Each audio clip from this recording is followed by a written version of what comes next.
Hi.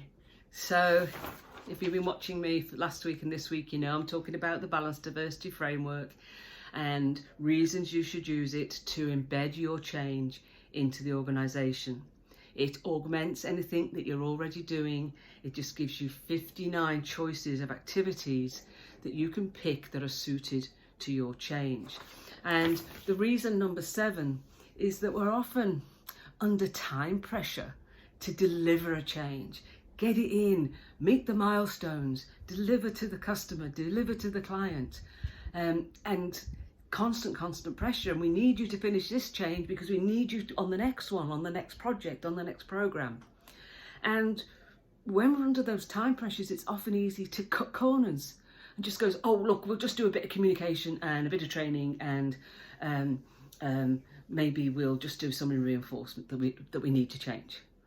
And that is false economy, because the chances are those practices are not the ones that are going to successfully embed the change. The change then doesn't get traction, doesn't get the penetration in the organisation it needs. And then we result in rework, resources that cannot be allocated to another change because they're still trying to mop up and get this one right. More trainings needed, more communication, more engagement, more influence, you name it.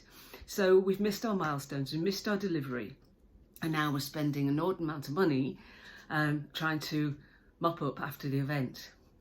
If we take out the time to choose, using a structured approach, the right practices from this framework suited to the culture of the organisation, the nature of the change, the needs of stakeholders, etc., then we save time and money down the line because we get the change right and we get it right first time. And I talked last week about running a workshop. 6 participants I facilitated.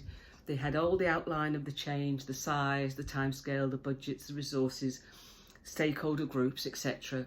And between them, it took them, and they all did this virtually, it took them 20 minutes to pick the 8 practices from the framework.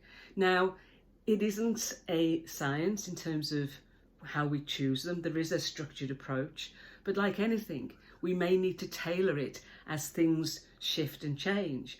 So we apply plan, do, check, act. Plan what you're going to do it, use the practices, check they're having the desired results, and then act depending on whether they are or they aren't. So it's not that we have to get it 100% right first time. We have the option to keep monitoring and shifting the practices or swapping out, doing more of some than others as we need to. So don't take shortcuts because of time pressure. Talk to you tomorrow.